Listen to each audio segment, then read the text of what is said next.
Hello, and welcome to the Creative Control Room Podcast pre-show. This is the part of the show where we make sure all systems are go. I'm going to go around the room here, make sure that we are live everywhere we need to be, double-check the audio, double-check the cameras, and make sure we're up and running. Looks like Twitter's good to go. I'm going to refresh the old YouTubes here. Let's see what YouTube looks like. YouTube is up. Fantastic. I'm going to go over to the Facebooks. So every Sunday we go live on Twitter, YouTube, obviously, Facebook, and Twitch. So, and there goes Twitch. All right, fantastic. Up on Facebook as well. Very cool. Like to see it. All right, so we got camera 1 here. We've got camera 2. Gotta switch this up a little bit. There we go. Nope, I don't want to do that. Okay, 2. Camera 3 back here. Wide shot. You know what? I think I wanted to start using this camera in the beginning. Live and good on YouTube. Thank you very much, Robert. Hello again. I'm going to start on this angle for the pre-show stuff, because this is the more behind-the-scenes angle, right? Like looking from the back there. Anyway. Okay, so we got our audio up. Sound effects look good. Camera angles are good. Fantastic. Lighting is up and running. Let's see. No drop frames. Internet connection looks great. Do a quick test of the intro. Okay, that's working. Awesome. Little subscribe thing. Fantastic. And I think that about sums up the equipment check. So we're going to go back to camera 1 here. We are recording on the Rodecaster. Forgot to do that last week. Not sure why I always forget that. But it's okay because OBS records decent audio, I guess. So not too much loss there. Anyway, this is episode number 90. And it is... Oh, I streamed it. Okay. And it is Sunday, the August 29th. 12:33 currently. We are ready to go with this episode, so let's get into it. Hello and welcome to episode number 90 of the Creative Control Room Podcast, a show for creators, makers, and doers, where my goal is to help you make to the max. My name is Ryan. I'm your operator, and in this episode, I'm going to tell you about the new color grade that I've created for my studio here. You may notice it looks a little bit different. I'm going to talk you through how I did that, and also, and more importantly, why. Let's roll that official intro.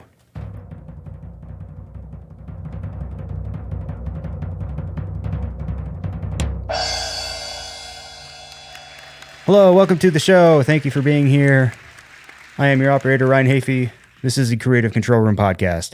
And if you are new here, this is a show where I basically just share all the knowledge I have in the realm of photography, video creation, podcasting, live streaming, FPV on occasion, and just content creation in general. And if that's something you're interested in, hey, it would be awesome if you would go and hit that subscribe button wherever you happen to be watching or listening. And also follow me on social media at Ryan Hafey on Instagram and Twitter. I'm also active on TikTok. And swing by, shoot me a line, ask me a question. What have you, whatever interests you. So today's topic, we're talking color grading again. I know I talked about color grading a couple episodes ago. That was for a different purpose. That was more talking about the new picture profile that I'm using on my Sony cameras now, which is the perfect segue into this particular episode and the topic for today. So we're going to get right into the topic at hand. No other fluff going on today. No big updates from around the week or from through the week. So we're going to go right into the subject matter at hand. And first, let's talk a little bit about why I switched my color grade. So let's go and I just want to show you a little bit here. I've got last week's episode pulled up.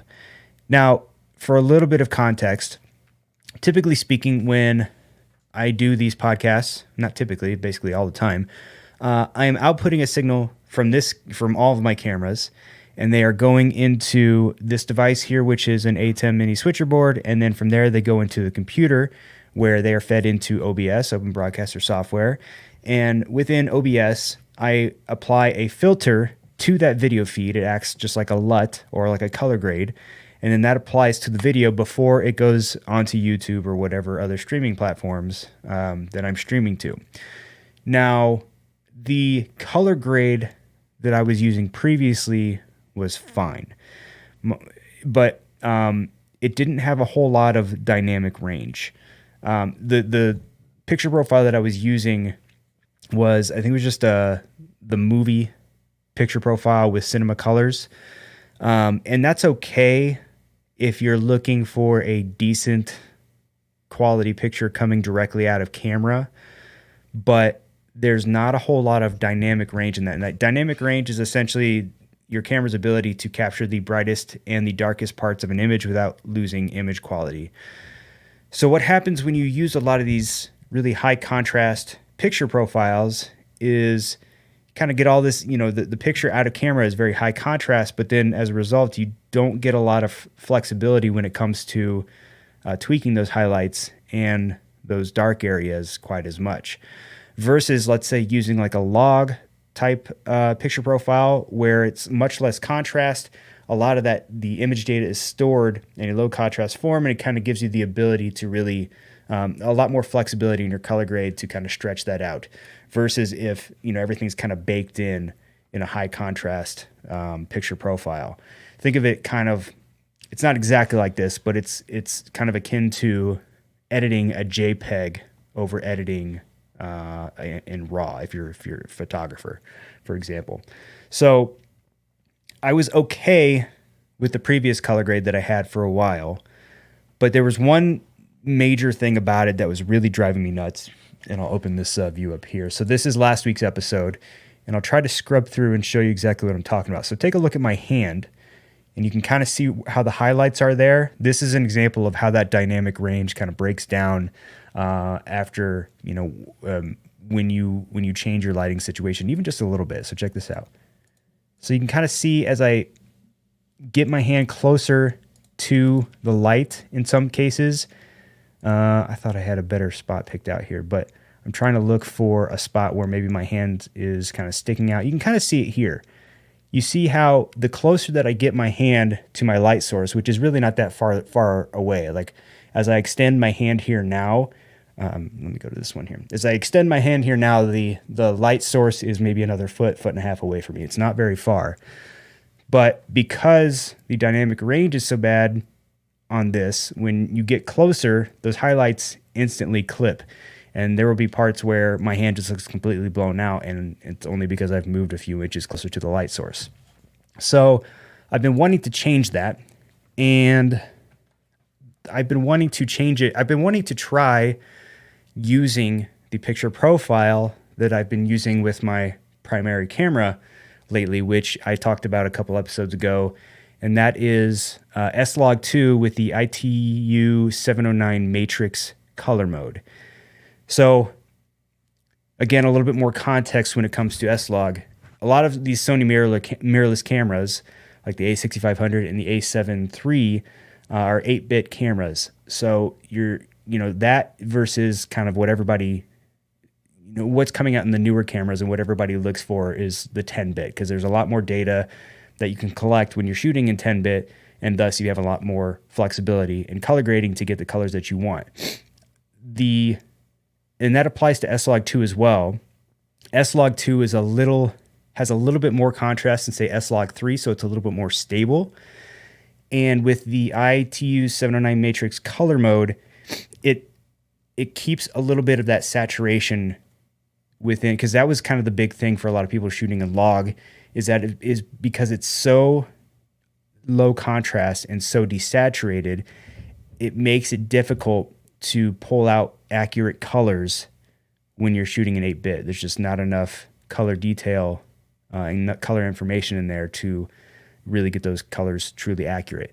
But with this 709 matrix color mode, you can do that because some of that, a little bit more of that color information is already baked in. But and it's become my favorite color grading picture profile combination. And I actually got it from Caleb Pike of DSLR Shooter, I believe, DSLR Video Shooter, I think it is. That was his recommendation. But tried it based on his recommendation, and I've loved that ever since. Now, what I was worried about with regards to how that applies to my studio setup is basically just comes down to data loss between the camera and the computer. So to break that down, I am all three of these cameras. For example, this camera here, my main camera. Oh, what did I do? Oop, I clicked on something. Oh, my main camera here. It's going to go from the camera to this monitor. This is kind of my reference monitor since I don't have a flip out screen. I know it's kind of hard to see from this angle, but since this camera doesn't have a flip out screen, I have this monitor here, which has an HDMI input and output. So the feed goes from this camera to this reference monitor. From the reference monitor, it then goes into the A10 Mini switcher board right here, this guy. And then from here, it goes into the PC where it can be ingested into OBS.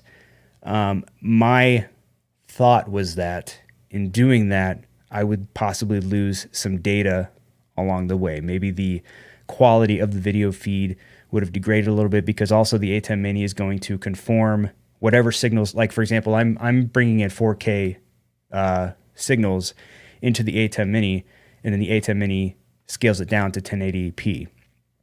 And then that's what goes into the computer.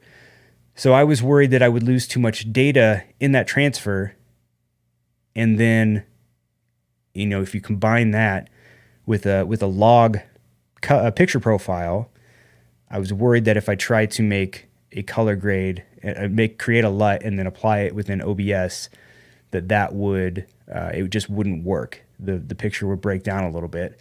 But it turned out, just based on some of my tests and kind of what you can kind of see now, it seems to have held up quite well. So I'm pretty psyched about that.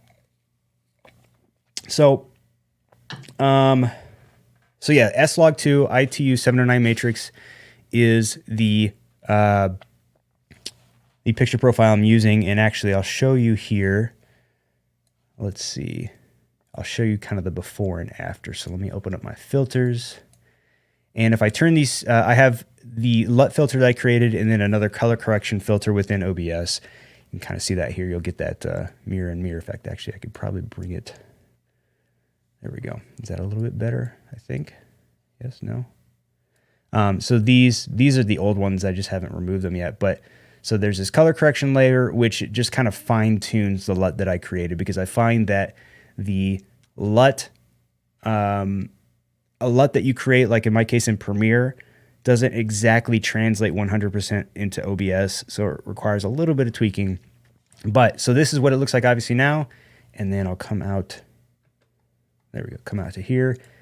And this is what the picture profile looks like directly from camera. So low contrast, but still some decent saturation. Turn those back on and you can see the difference. So it's pretty night and day, if you ask me. And I thought that the colors held up really well. I also used one of these guys, which, a lot of people will say, close out of this here. Oh, where are we going? There we go. Some people will say, oh, you should color grade with one of these, and there's videos that kind of show you how to do it, and you can use these. Maybe this is better. You can use these values here to get your exposure correct, and you can use these colors to make sure that your colors are accurate, and you can adjust each of the individual primary colors on their own. And I find that at least in this setting where you have one light source that's really, it's a big softbox, but it's kind of pointed in a single direction. It's hard to use this accurately. I've tried to adjust exposure based on these values just by holding this here and kind of zooming in and masking. And the picture just kind of breaks down. It doesn't work exactly. So this is a good reference for me. I find that the white balance card, which is also included here, is better just for finding quick white balance. And then most of it I just adjusted to taste and based on my own eye. So anyway, so that's what it is. That's how it works. So to create a LUT, so as I showed you here in OBS, you can create filters, and you're not just limited.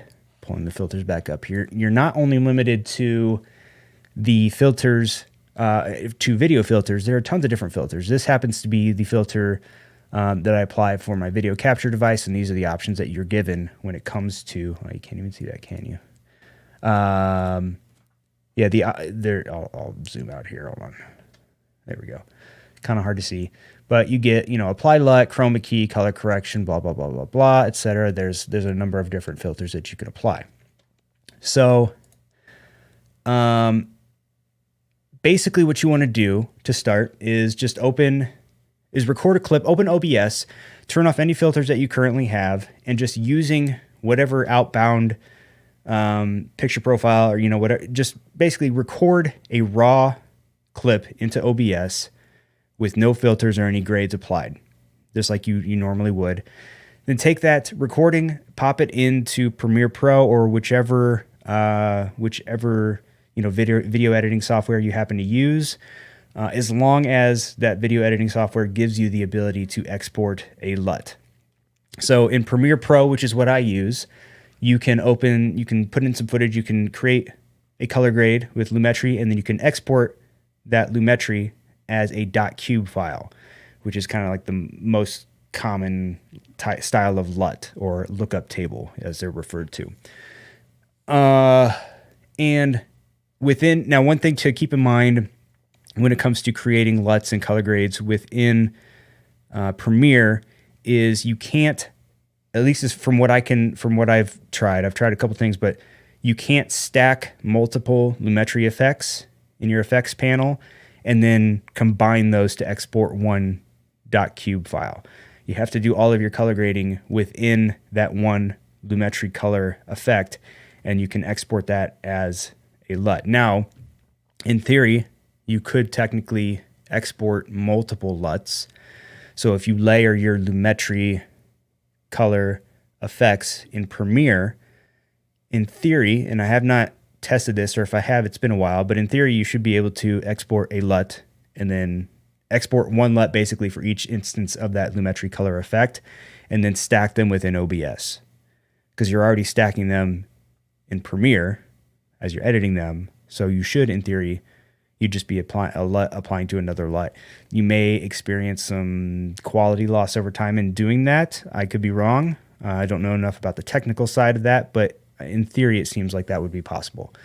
But anyway, for simplicity's sake, I went ahead and just did a single LUT and exported that.